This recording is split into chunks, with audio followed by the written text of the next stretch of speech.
Untuk menilai kondisi tersebut, perawat menggunakan Work Balance Scale atau BBS sebagai alat ukur objektif. Naskah ini menggambarkan proses pengkajian sistem neurologi pada pasien stroke menggunakan BBS serta kerja sama tim kesehatan dalam memberikan edukasi dan menjaga keselamatan pasien selama proses pemulihan. Pagi semuanya, pagi Ibu.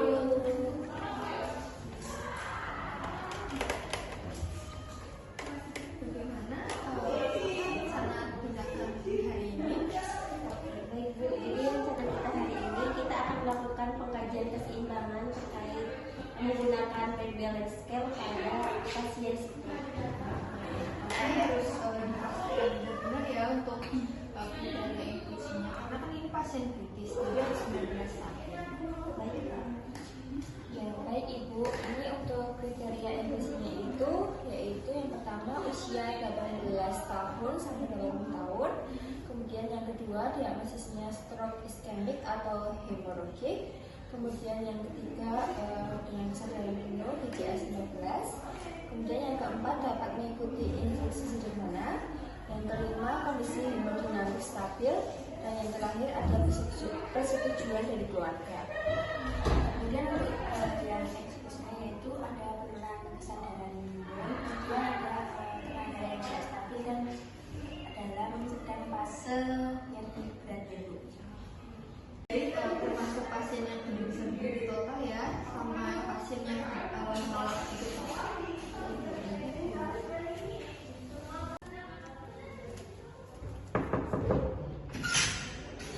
Ini sih.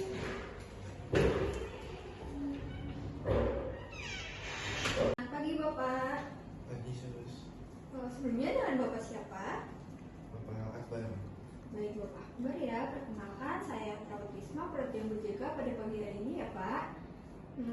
Sebelumnya bagaimana kabarnya Pak hari ini? Baik Sus, Baik ya. udah agak meningkat. Baik Pak, sebelumnya kami cek dulu ya untuk tekanan darahnya. Nanti ada Mbak Okta yang akan mengecek tekanan darahnya. Baik Sus. Mari Mbak Okta silakan. Ada Ibu. Habis sih Pak, saya periksa terlebih dahulu ya. Kemarin sudah latihan keseimbangan ya Pak? Gimana? Apakah ada perubahan? Ada Sus, saya sudah mulai bisa berdiri. Oke, jadi ada perubahan ya Pak, ada peningkatan lebih baik. Ya siap Pak.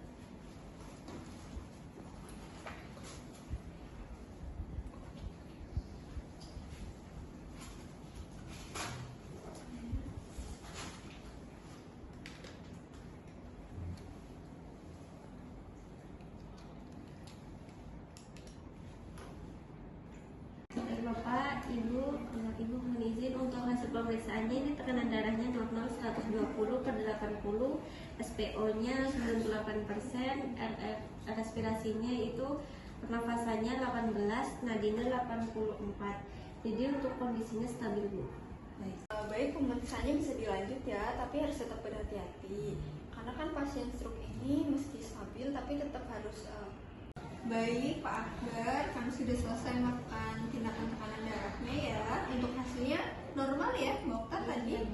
Baik Pak, untuk selanjutnya nanti di jam 12 akan ada perawat yang masuk lagi untuk memberikan pelatihan keseimbangan dan juga edukasi. Baik, apakah ada yang ditanyakan Pak?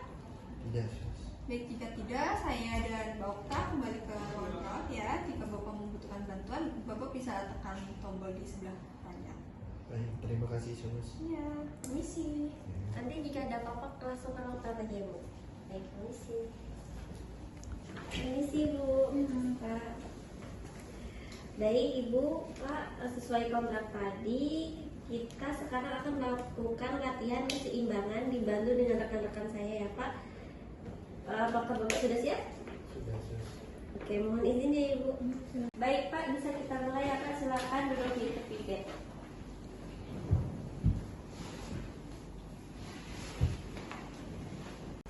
Baik Bapak, sekarang kita coba untuk berdiri selama 2 menit ya. Oke.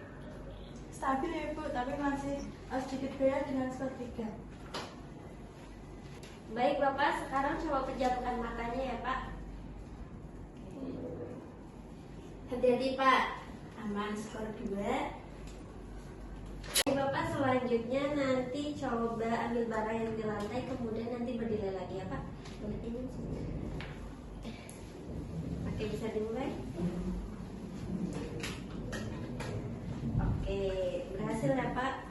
Jadi Ibu untuk skornya ini 48, yang artinya tidak ada gangguan yang signifikan terhadap keseimbangan Pak Akbar. Baik, bisa kembali lagi Pak untuk beristirahat.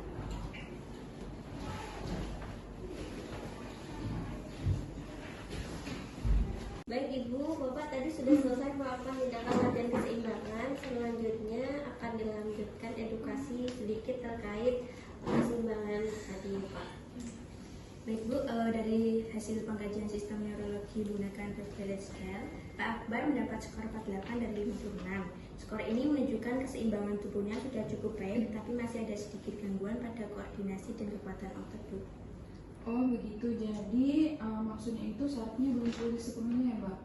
Betul Bu, stroke menyebabkan gangguan pada sistem saraf pusat, terutama di bagian otak yang mengatur pergerakan dan keseimbangan. Jadi walau secara kasat mata terlihat kuat, kemampuan mempertahankan posisi tubuh masih perlu dilatih.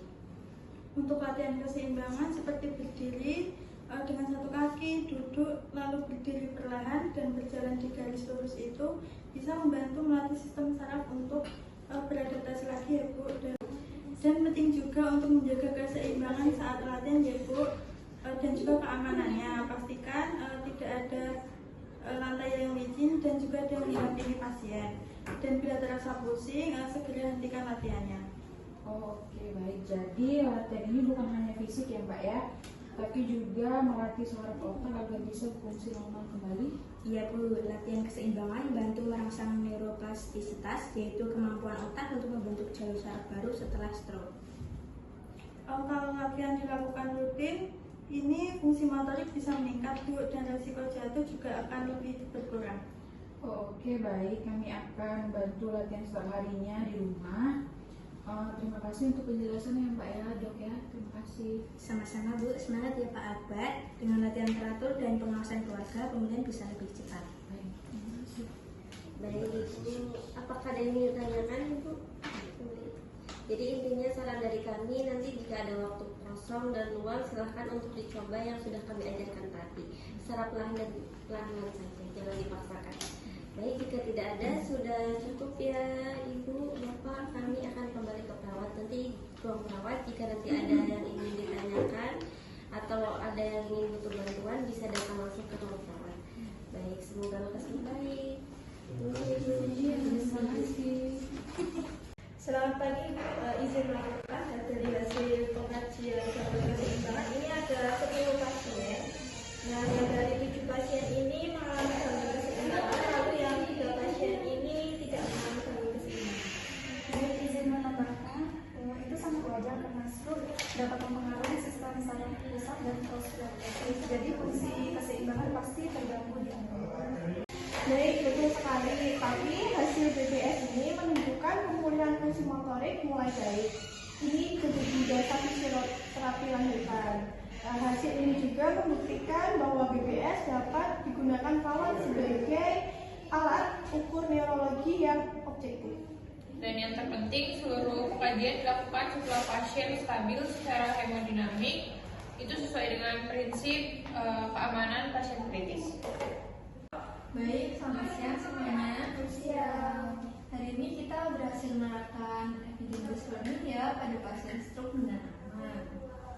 Ya baik, untuk BPS yang juga terbukti efektif menilai keseimbangan dan fungsi neurologi secara akurat.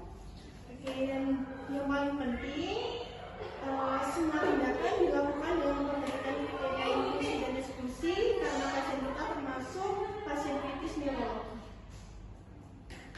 Baik, bagus sekali ya. Kita jadikan ini contoh untuk praktik klinik berbasis bukti di ruang neurologi.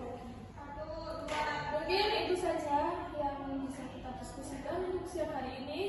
Mungkin dari dokter ada yang ingin disampaikan lagi. Mungkin cukup karena semuanya sudah berjalan dengan baik, Mbak. Baik, jika tidak ada, kita lanjutkan untuk operasi selanjutnya ya.